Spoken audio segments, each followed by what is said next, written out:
For the fastest growing religion on the internet, you come across Islam. We are talking about a community with a population of almost 2 billion, a quarter of the world's population. It's a much larger number than even the most populated country, China. On the one hand, it's the religion that is tried to be denigrated the most by the media. Muslims are people. Islam is an idea. Yeah. Islam's an idea, a bad idea. And on the other hand, it's the religion that people convert to the most. Isn't it strange? We have an interesting picture before us. People telling the story of how they became Muslims in every corner of the internet. Celebrities who declare that they have become Muslims day by day. For example, Andrew Tate, former Dutch politician Joram van Klaveren. I decided to write an anti-Islam book, which started as an anti-Islam book, changed into this search for God, and it ended up me becoming a Muslim. Former rock star Cat Stevens, now known as Yusuf Islam. Because when I started reading the Quran, one of the things that I woke up to was the Quran is full of directives to make you think. Every year, we see an increase in the population of Muslims by thousands in non-Muslim countries. It's not even possible to predict what will happen 50 years from now. One cannot really imagine. So what is it that impresses so many people? What do they see that some of them become Muslims when they are so antagonistic as to be enemies of Islam? We have determined 4 important factors that affect people's decision of becoming Muslims. So what are they? Let's have a look at them together. Factor 1. We have said above that Islam is the religion that is tried to be denigrated, undermined the most by the media. Despite all the defamation, the main reason for the new Muslims to convert to Islam is this. Those people managed to take the Quran and the Prophet ﷺ as references, not the media or the Muslims whose actions are not in line with Islam. They directly examined the life of the first student of the Quran and the person who practiced its decrees in the best way, the Prophet Muhammad ﷺ. The person they see is a person who gained the trust of even his enemies. He had been with them since he was born and was known for his trustworthiness, his high moral values above everyone else. Not once was he found to have lied. He was known as Al-Amin, meaning the trustworthy. This name was given to him before prophethood by the very people who will later become enemies of Islam. But when he became a prophet, a much worse form of Islamophobia than today began to appear. Both Prophet Muhammad ﷺ and those who believed in him were persecuted and subjected to all kinds of insults. But Islam had a tremendous influence. Despite all the persecution and efforts of deterrence, the number of people that were becoming Muslims did not decrease. On the contrary, it increased. They resorted to everything to dissuade him, to make him give up preaching this religion. They once offered him to make him the wealthiest person and the leader of the Meccan society and marry the most beautiful women if he gave up his cause. He refused them by giving the following answer, which went down in history. If they put the sun in my right hand and the moon in my left hand, I would not give up this religion and preaching it. Either Allah will make this religion dominant or I will sacrifice my life for this cause. He did not have any financial gain in this mission. On the contrary, he spent all his assets on his cause and he lived the rest of his life in poverty. They sometimes tried to put nicknames such as liar, magician, impostor, and self-seeker for him so that people wouldn't believe him, but it didn't work because the attitudes and actions of the Prophet and everything in his life were obvious. He couldn't have been such a person. In the first years, a 3-year boycott was applied to him and the believers. When no one was allowed to sell them food, he lost his beloved ones and relatives. When he went to invite people in the region called Taif to Islam, he was stoned all the way and was drenched in blood. Other times, he even tied a stone over his stomach because of hunger. He experienced unparalleled hardships in his 23 years of prophetic life. When he went to conquer Mecca, where he had been persecuted, years later, he was humble enough to bow his head and be merciful enough to forgive those who had wronged him. Those who believe in him think like this when they read his life. A person who lived such a life cannot be a liar in his cause. And if this person is a liar, there cannot be any truthful person in the world. They accept his prophethood by thinking like that. The more they learn about his life, the more they admire him. Factor 2. If someone is to accept an idea, what does he do first? He asks questions, right? If he finds it logical, he accepts the idea. It holds true for religion as well. People want answers to questions about faith, but there are some issues that are incomplete in all religions that cannot be explained and that are not found reasonable. There's a general acceptance like this. Religion is an issue related to the heart. It's not an issue of logic. Believe it and move on. Don't question it. But one religion is exceptional, and that is Islam.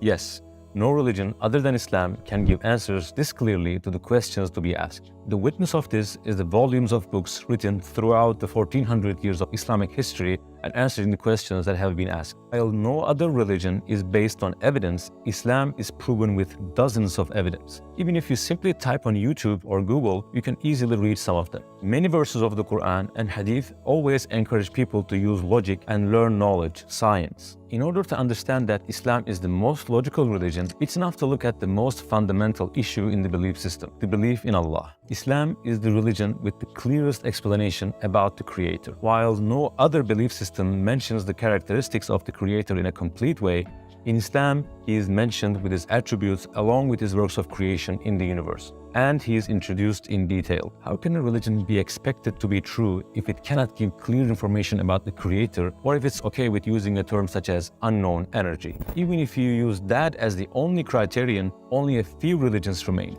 And logical fallacies and logical errors can be seen in the explanations of all of them except Islam.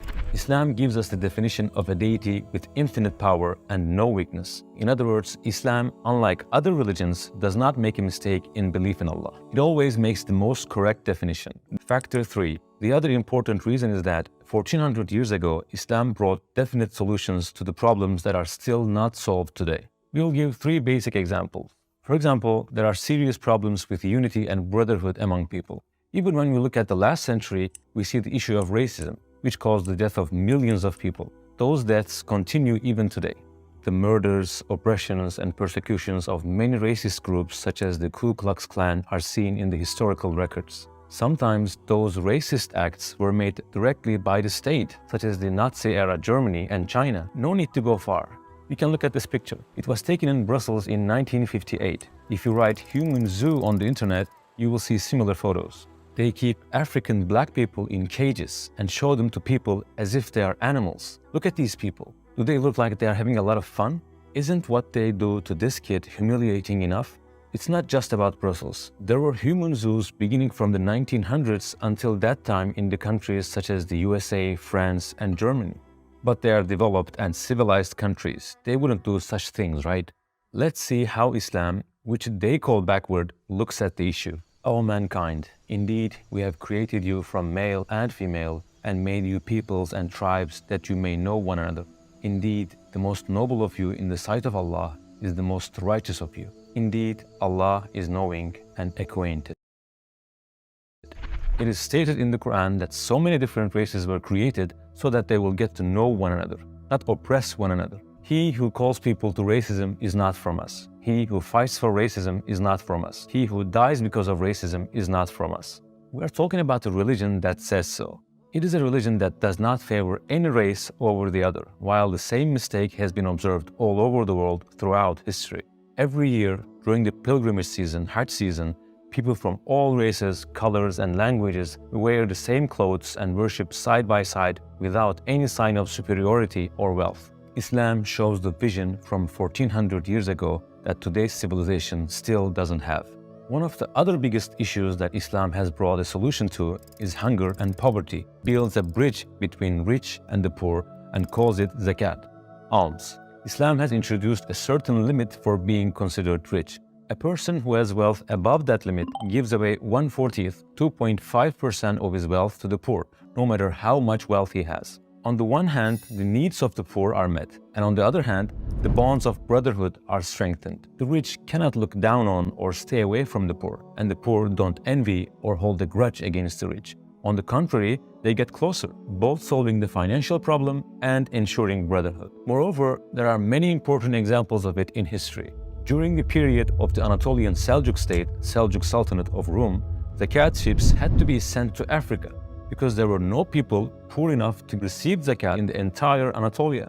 Yes, to Africa, which has been colonized by the enemies of Islam. In some other countries where Islam was really practiced, the rich had difficulty in finding people to give zakat after a while because the financial gap between them was closed with zakat and charity. The person who received zakat was later coming to the level of giving zakat. Modern culture, on the other hand, cannot bring a good solution to this extent. On the contrary, it creates a huge gap that makes the poor poorer and the rich richer with the interest system. The interest system, the riba system, says to people, you will work and I will earn money from your labor by doing nothing.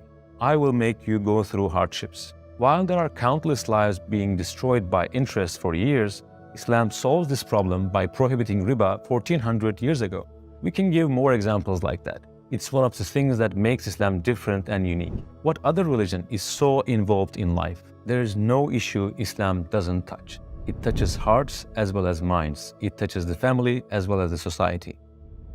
In fact, factor 4 is exactly this. It doesn't stay within the walls of the places of worship. It is not just a religion that is lived in the heart. It addresses the whole world and all areas of life. It's another fundamental point that attracts the attention of Muslim converts. We see lessons and recommendations on dozens of different issues in the Quran and the Prophet's own words, that is, in the Hadiths.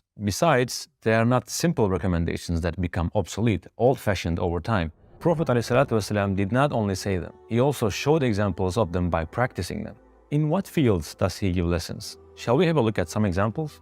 Other than the issues of worship, all legal issues with enough details to run a state, learning knowledge, science and reasoning, trade and commerce, economy, state administration and diplomacy, communication with people, hospitality, being a good neighbor, friendship, taking care of relatives, marriage and family affairs, raising children, protecting and taking care of the orphans, helping the poor and needy, taking care of patients and patients' own motivation, sports, all the problems caused by the tongue, leadership and teamwork, cleaning in every detail, spiritual upbringing and maturity, history, and at the same time, the news given about the future that turn out to be true. We can list other areas as well.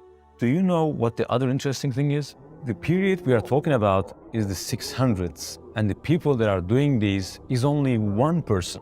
And that one person is someone who didn't even learn to read and write, as his friends and enemies witness. While one person can be a model for people in only a few areas, it is something unparalleled that an unlettered person can be a model in so many areas and address every era, every period. That's why the famous historian and astrophysicist Michael Hart, who wrote The 100, a ranking of the most influential persons in history, put the Prophet Muhammad ﷺ in the first place in his book. Explaining the reason for it, he states the following. My choice of Muhammad to lead the list of the world's most influential persons may surprise some readers and may be questioned by others. But he was the only man in history who was supremely successful on both the religious and secular level. This is the thing that those who become Muslims while reading about his life notice. What they see is a religion that touches every aspect of life, not just a religion that is lived in the heart and in the place of worship. Among the ones who could notice it is the former politician Joram van Klaveren, whom we interviewed. He wanted to write an anti-Islam book because he knew Islam as it was portrayed by the media. As he researched Islam, he started to realize the facts like the 4 basic items that we talked about. As a result, the journey that started with an anti-Islam purpose ended in becoming a Muslim. That is the brief answer to the question why people become Muslims. As people continue to research, read the life of the Prophet ﷺ, and notice what he brought to people, the number of converts to Islam will increase even more.